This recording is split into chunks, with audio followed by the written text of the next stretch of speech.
Hello, everybody. How are we doing today? Good morning, Falzayat.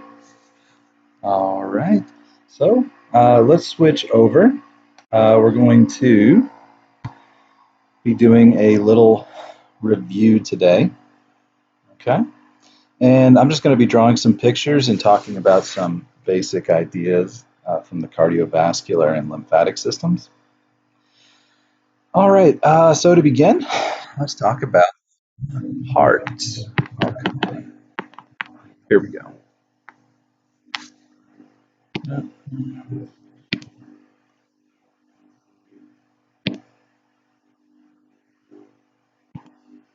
Color black. Okay, here we go.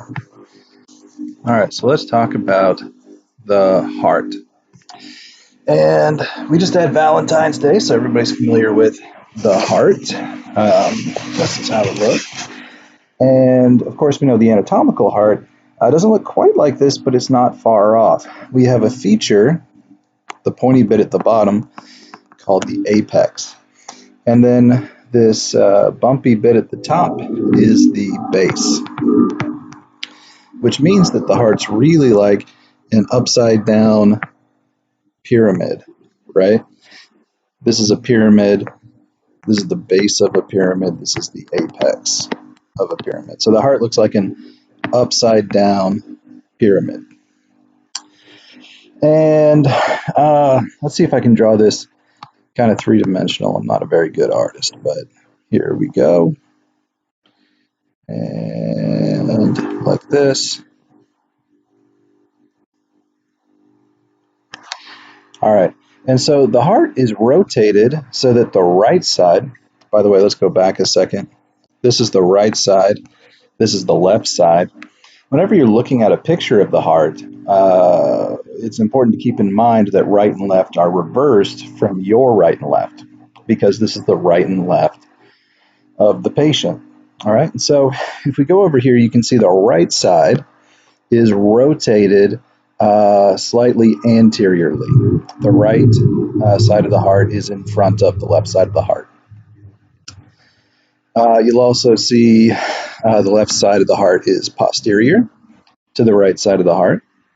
And then it's difficult to draw in 3D, but you'll see the apex is pointing forward and the base is projecting backwards. So the base of the heart is pointing back into the left. I'm sorry, back into the right. The apex of the heart is pointing forward and to the left. Okay?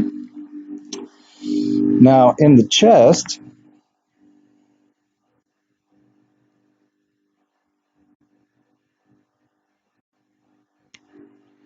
all right, this is the rib cage or the chest. The heart is located, you may see people put their hand over their heart, and they're doing it in a weird place. They're putting it up like over their pectoral muscle, way up high and to the left. The heart is kind of in the center and slightly to the left. Okay? So, I mean, if you put your hand over the center of your chest, you'd look weird, but your heart is there. And then slightly to the left. Okay? A lot of people are putting their hand way up here. All right. Good. So we've covered that. So the heart has four ventricles. I'm sorry, not four ventricles, four chambers. These chambers or rooms of the heart all have a precise function. Okay. The two upper chambers are the atria.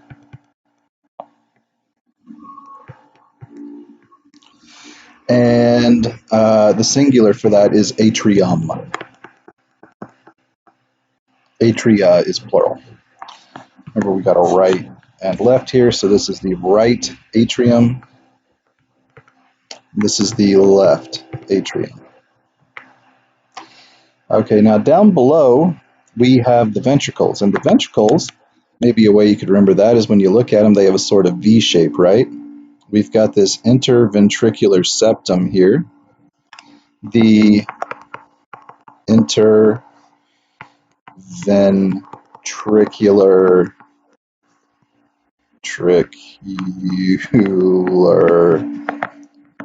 septum. Inter means between. Of course, the ventricles are these chambers.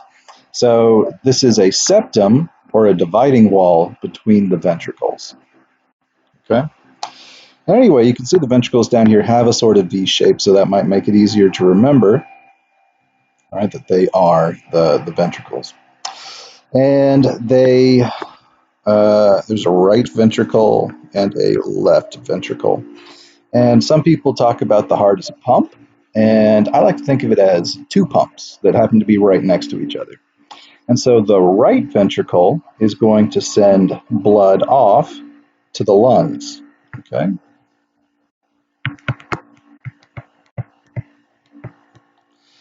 Then blood comes from the lungs back to the left atrium, from there into the left ventricle, and then blood leaves and goes on the systemic circuit. And when blood goes on the systemic circuit, it goes to all of the tissues of the body. All right, so moving on. Okay. So here we have the heart again.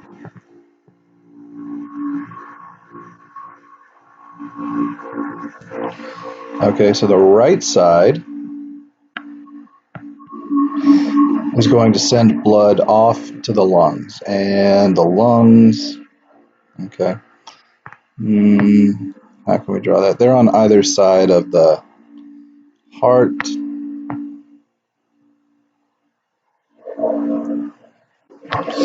The right side is going to send deoxygenated blood that is returned from the tissues, okay, out to the lungs. And it's going to do that when it contracts. It's going to send blood through the pulmonary semilunar valve into the pulmonary trunk, which is a large artery. And then that pulmonary trunk splits off into the pulmonary arteries.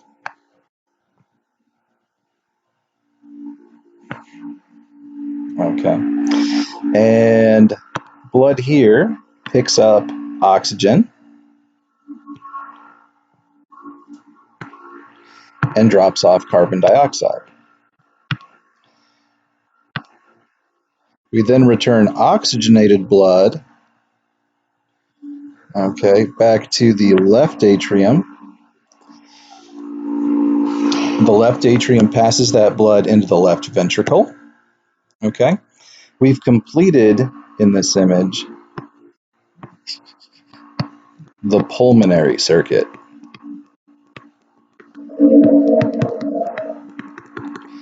It begins with the right atrium. Right ventricle is next. Then blood is passed on to the pulmonary trunk, pulmonary arteries. We could actually say capillaries are in here. It's the site of oxygen and carbon dioxide exchange. So from the pulmonary arteries, blood is returned to the left ventricle, and that completes the pulmonary circuit. It's important to note that in the pulmonary circuit, arteries carry deoxygenated blood, and veins carry oxygenated blood back to the heart. Okay? All right. So next up, draw the heart again.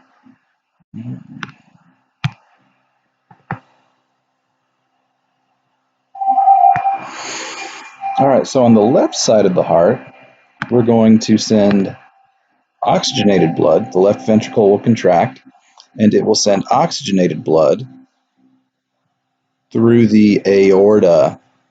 And the aorta, let's see, can I change the size of this? Yeah, through the aorta. And the aorta is the largest artery.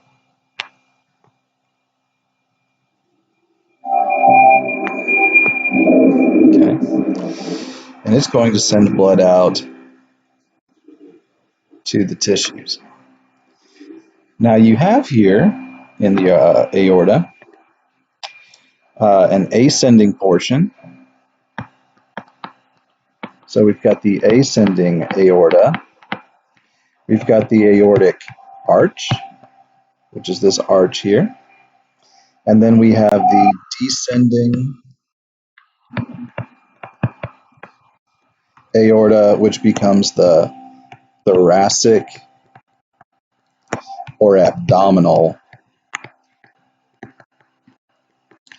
aorta, depending on where it is. So here in the chest, that would be thoracic, and then down in the abdomen, that will be the abdominal aorta. All right, so the left side of the heart again sends blood up to the aorta. When pressure in the left ventricle is higher than blood pressure in the aorta, then the aortic semilunar valve opens, and then blood will flow into the aorta. Now, from the aorta, the very first branches off are the coronary arteries, and the coronary arteries actually feed the heart. Okay, so all the blood that flows through the heart does not actually nourish the heart at all, does not drop off oxygen, does not pick up waste, does not drop off nutrients. The heart is not nourished by that blood. The heart is nourished by blood coming from the coronary arteries. And when we have a heart attack, it's because one of these coronary arteries has become blocked. And if blood is not flowing to a region of the heart, that heart region will die due to a lack of oxygen. And so myocardial infarction, myocardial refers to the heart muscle. Infarction refers to death of the tissue due to a lack of oxygen. Okay. All right, so here we have the aorta again. First branches off are the coronary arteries. After that, we go through the ascending aorta up to the aortic arch. And to the left, we have the brachiocephalic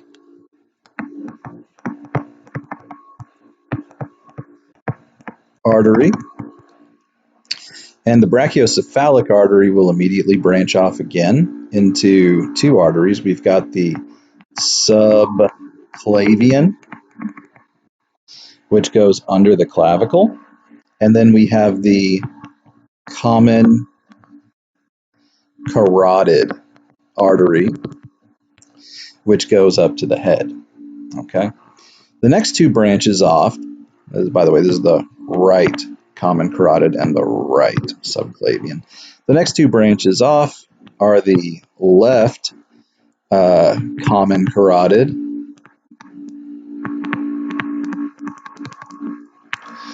and then the left subclavian.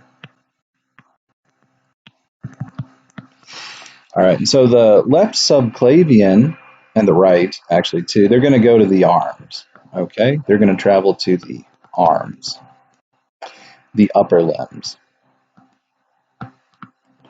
We really shouldn't say arms, the upper limbs. All right, and good. So blood flows the same on the right and the left, really. There is a right common carotid and a left common carotid, a right subclavian and a left subclavian. The only difference is that the left carotid and subclavian come directly off the aorta, and the right common and carotid come off of this brachiocephalic artery. Okay. But the subclavian, again, that's going to go to the upper limbs. The carotid arteries are going to go up to the head, and they'll actually branch into an internal and external carotid. Internal, external. Okay, the internal carotid, as you might guess, feeds the brain, and the external carotid will nourish the head, the muscles of the head and the face, the bone as well. All right. Good, good, good. The skin also. Okay. So that's good for now. Let's see, what do we want to talk about next?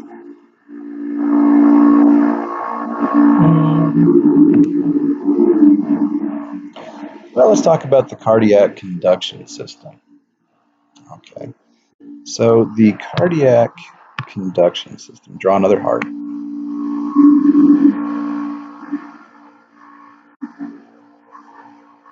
Okay. Something we didn't mention before, and I just want to draw it here so that we can talk about it.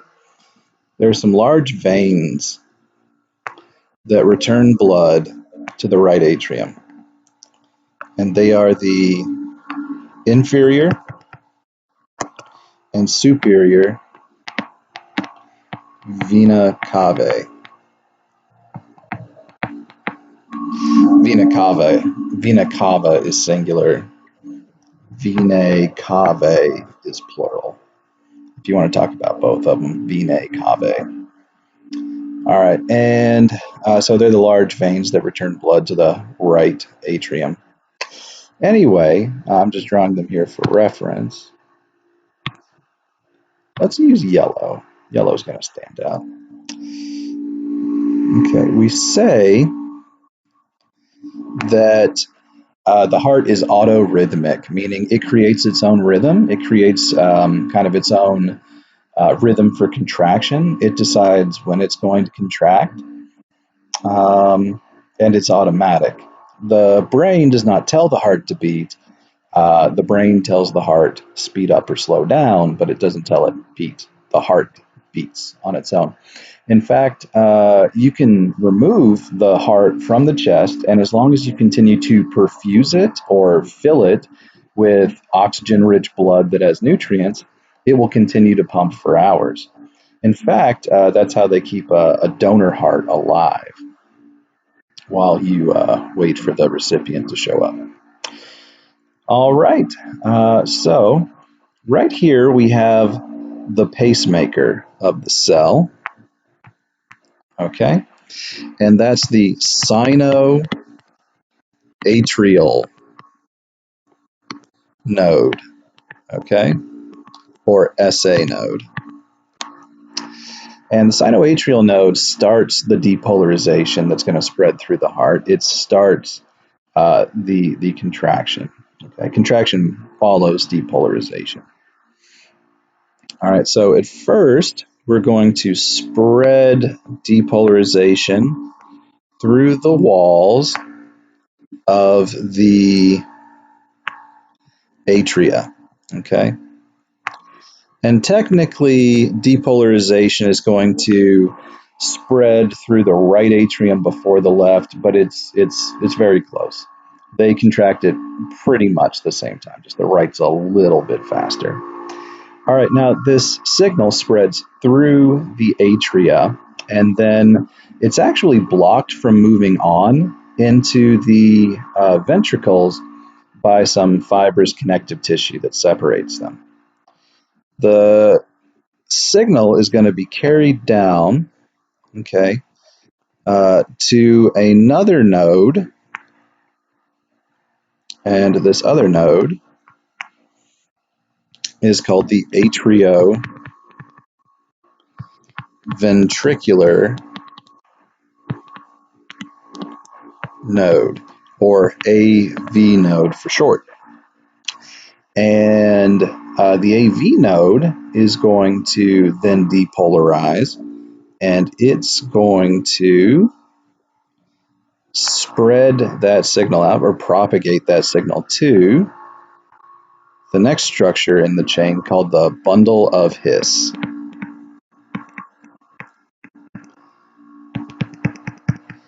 Also called the atrioventricular bundle.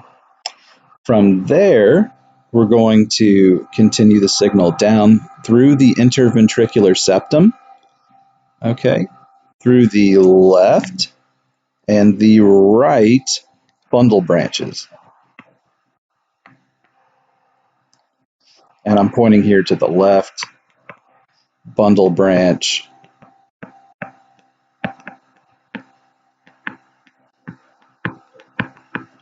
Just go ahead and know that the other one's the right, okay?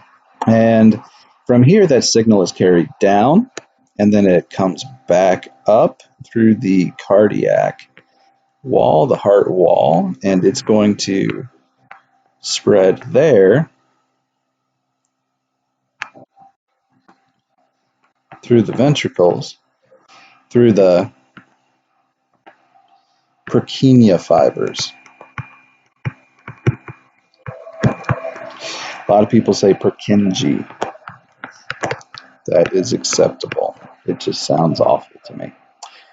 It's okay to say Purkinje, or it's okay to say Purkinje.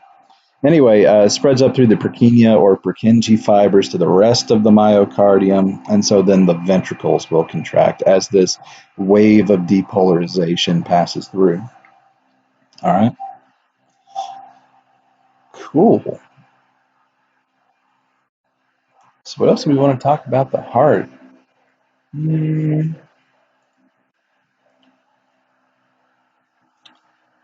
Let's talk about exchange at the capillaries. Why don't we do that? Let's see, how am I going to draw this? I guess we can use a red. Okay. So the capillaries, you have the arteriolar end, which is going to come up, branch off.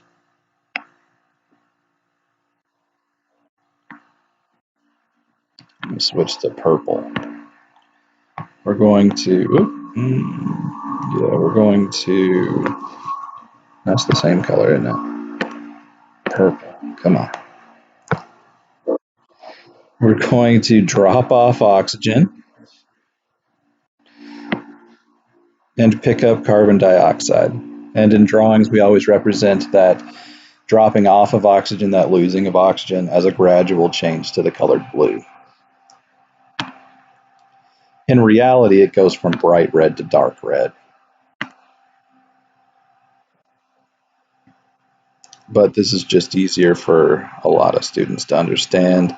Visually, it's easy for people to understand, so we draw it as a change from red to blue.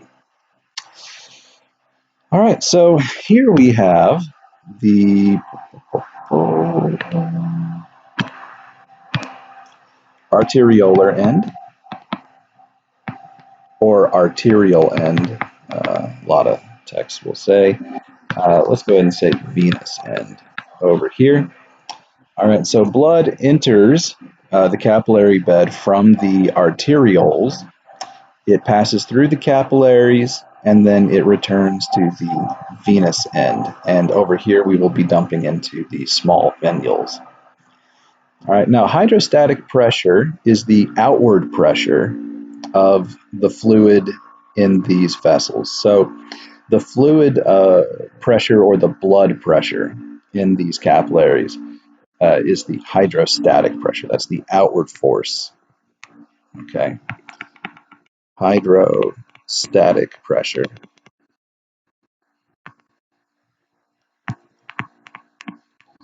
Okay. And then the inward force is the colloid osmotic pressure.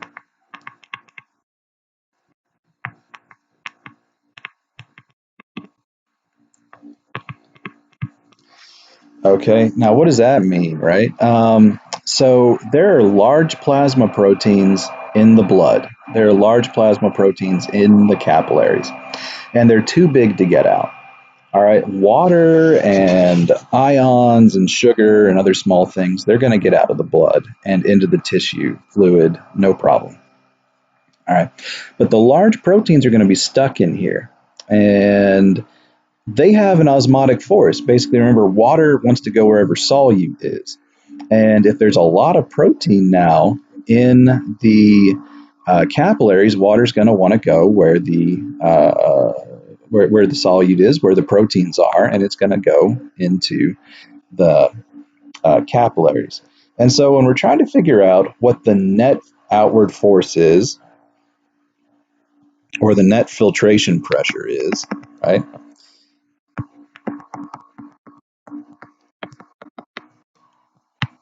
We got to take these two numbers into consideration, the outward hydrostatic pressure and the inward colloid osmotic pressure. And at the arterial end, the hydrostatic pressure, I'm just going to make up some numbers here. The hydrostatic pressure is going to be higher than the colloid osmotic pressure. And if we go ahead and subtract those, we figure out that there is a, why couldn't I just do easier numbers? All right. There's a outward net filtration pressure of 8. Now, what are the units here? Millimeters mercury, mmHg.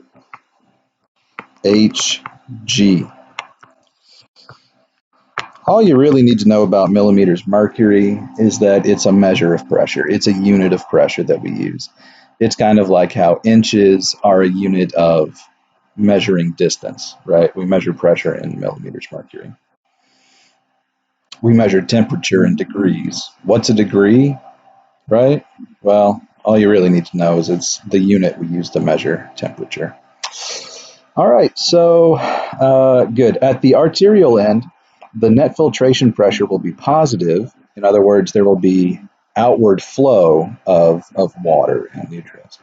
At the venular end, the colloid osmotic pressure hasn't really changed. It's still going to be 24 millimeters mercury. But the hydrostatic pressure is going to be lower. Let's say 16, okay? All right, now why has the hydrostatic pressure dropped? Well, think about it for a second. If water is flowing out at the arterial end, okay, that's going to decrease the blood volume as we pass through the capillary. And then when we get down to the venous end, the volume has decreased enough that the hydrostatic pressure drops. Remember that pressure and volume are related. As volume of blood increases, okay, the pressure is going to increase. And how can you picture that? Well, if you picture taking a balloon and blowing it up, all right, before you blow it up, the pressure, air pressure, inside the balloon is low, and the volume of air inside is low. If you blow it up and you push a lot of air into the balloon, the air pressure inside the balloon increases, as does the volume of air inside the balloon. So as blood flows out, or water really flows out of the capillaries, the hydrostatic pressure, the pressure of the blood in the capillary, is going to drop. So now down at this end, let's say we've got 16. Okay, now we subtract 24 from 16. That's going to give us negative 8 millimeters mercury. Okay, and we're going to draw fluid now back into the capillaries at the venous end. All right, so flows out at the arteriolar end, flows in at the venous end. Now, with these numbers I made, they are perfectly matched up. In reality, there's going to be greater outward flow than there is inward flow. And so the remainder of the fluid that isn't picked up is going to be picked up by the lymphatic system. Okay, lymphatic capillaries will pick this blood up and eventually drop it off in the subclavian veins and return it to the heart.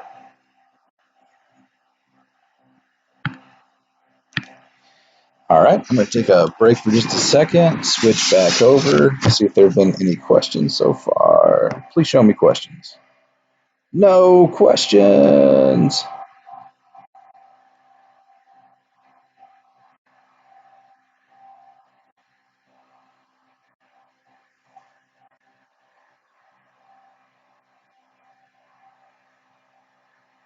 All right, guys. So Do you have any questions? I guess this is a good time to ask that. Do you have any questions? Um, I will address anything you want to know.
All right. Well, my questions so far. Let's go back. What have we talked about so far?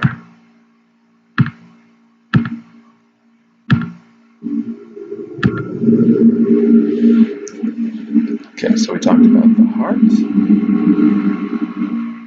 the four chambers, the direction of the heart, orientation of the heart. Okay. I guess we didn't talk about the valves of the heart. Not really. Just real quick with the valves of the heart. Let's go back here.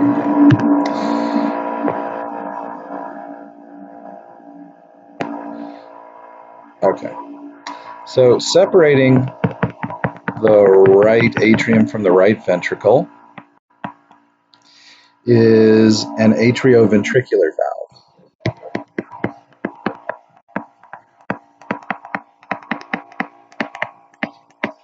That's a long word. This atrioventricular valve, or AV valve, has a special name. This is the tricuspid valve. And the reason it's the tricuspid, if we look at it from above, okay, it's got 1, 2, 3 cusps, okay? We look at it from above. If we cut off the atrium and look down.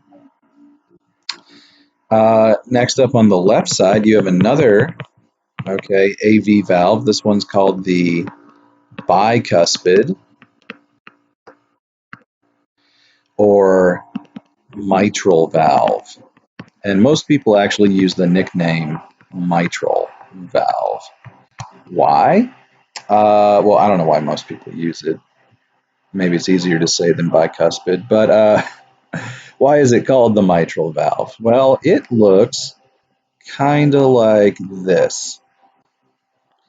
This is a side view of it. Okay, you can see there are two cusps. If you look at it from above, you would see something like this. There are two cusps. They're attached to the papillary muscles by these chordae tendineae. Okay. Anyway, a mitre is the hat that many Catholic officials wear. The Pope or a bishop, and it looks something like this. You know the one, right? Looks something like that. That's called a mitre. So the mitral valve looks like an upside down mitre or bishop's hat. All right.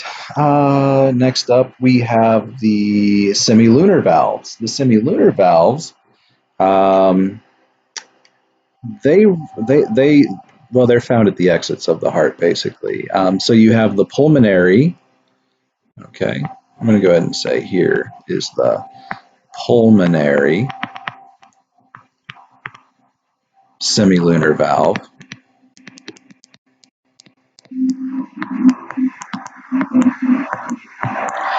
And then over here, you would have the aortic semilunar valve.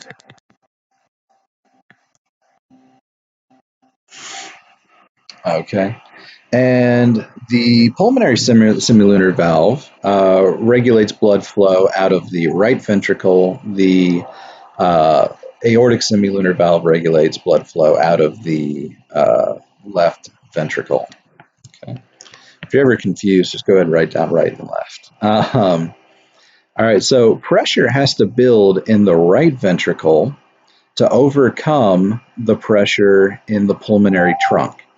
When that happens, when pressure is higher due to contraction of the right ventricle, all right, when pressure is higher in the right ventricle than in the pulmonary trunk, then blood's going to flow from the right ventricle into the pulmonary trunk, and it's going to do it by passing through the pulmonary semilunar valve. Same on the left side of the heart. Left side contracts, builds up pressure, and when that pressure is greater than the pressure in the aorta, blood will flow into the through the aortic semilunar valve into the aorta. Valves are important because they prevent the backflow of blood. Okay, all valves here that we're talking about in this unit are going to prevent the backflow of blood. If blood is allowed to backflow or flow backwards, that's going to make the heart less efficient. Okay, it's going to make the heart less efficient. Good. So, one more important note just about the heart. About 70% of the blood that enters the ventricles just falls in. Okay, just falls in. The remaining 30% has to be kicked into the ventricles, and that's called ventricular kick.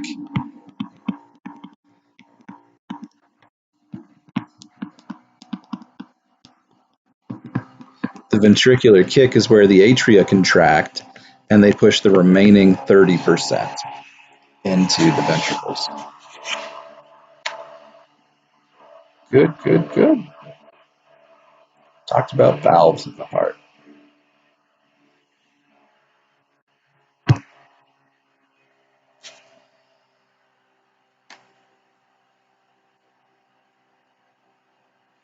Yeah.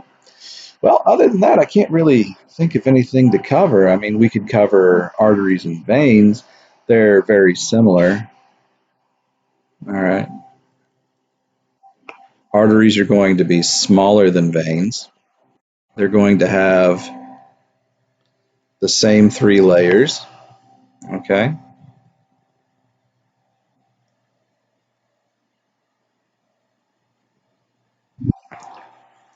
Okay. So you're going to have this is a crappy drawing. You've got a much better one in the PowerPoints. But you have an inner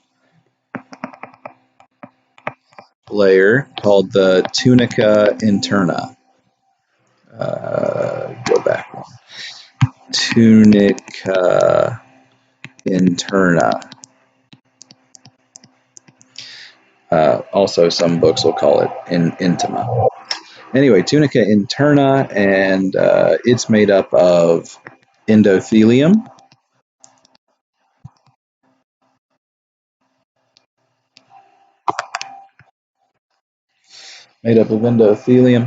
and the endothelium is simple squamous epithelium. We then have a tunica media,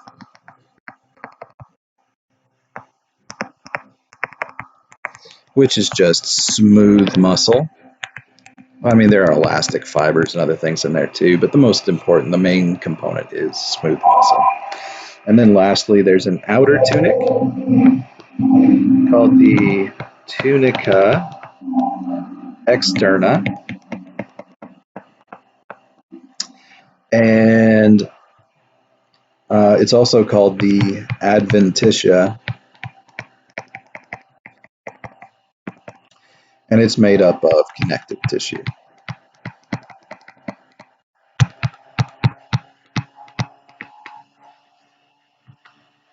Okay. Uh, good, good. All right. So over in veins, you're going to find the exact same thing. Veins, however, will be larger.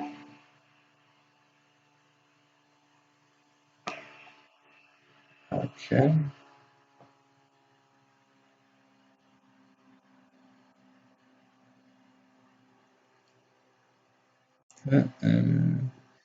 It's not the best drawing. So here you've got again the tunica intima or interna. You've got the tunica media, okay, and then you've got the tunica externa pointing to the outside here. And a couple differences: veins will be much larger. Their tunica media will be much thinner. There's going to be a lot less smooth muscle here. And then you're also going to see the presence of valves. And valves, again, prevent the backflow of blood. When the heart contracts, it's pushing blood forward through the aorta, through the arteries, through the arterioles. And it kind of loses any effect on blood flow in the capillaries. On the other side of the capillaries, we have the venules and the veins. And so, what propels blood back up to the heart? For the most part, that's going to be skeletal muscle contraction. And so, veins are closely associated with muscles. And when muscles contract, they're just going to happen to squeeze and push blood up. Okay, let's go back here. We're going to squeeze and push blood up. And that blood is not able to come back down due to the presence of these valves. Okay, and so every time we contract, we push it forward, forward, forward, just a little bit at a time. Good, good, good, good. What else? We talked about that. Then the lymphatic system is going to be very similar to venous tissue.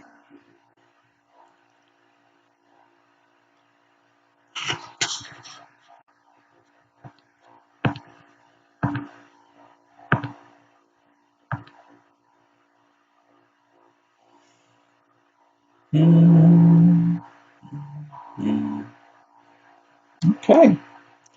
Well, I don't see any questions over on the other monitor. Could be out of date. What do we got here? Questions so far.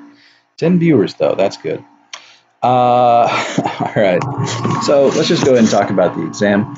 I think at the end of the last lecture, I said the exam would be today or something like that.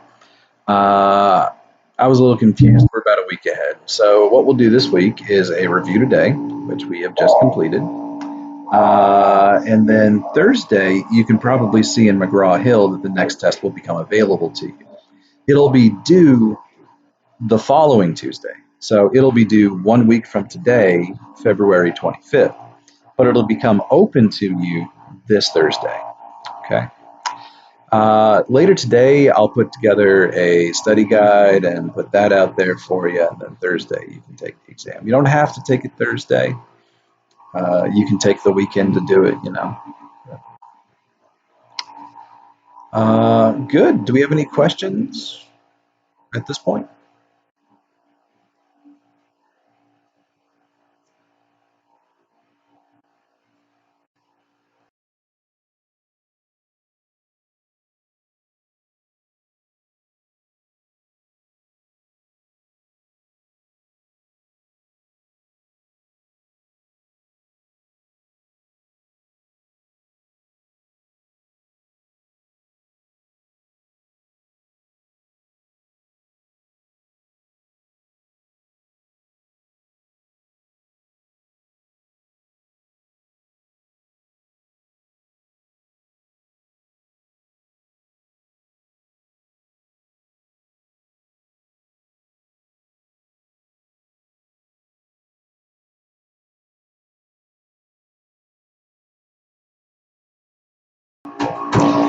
No? Well, All right, you guys can always email me if you do have questions. I encourage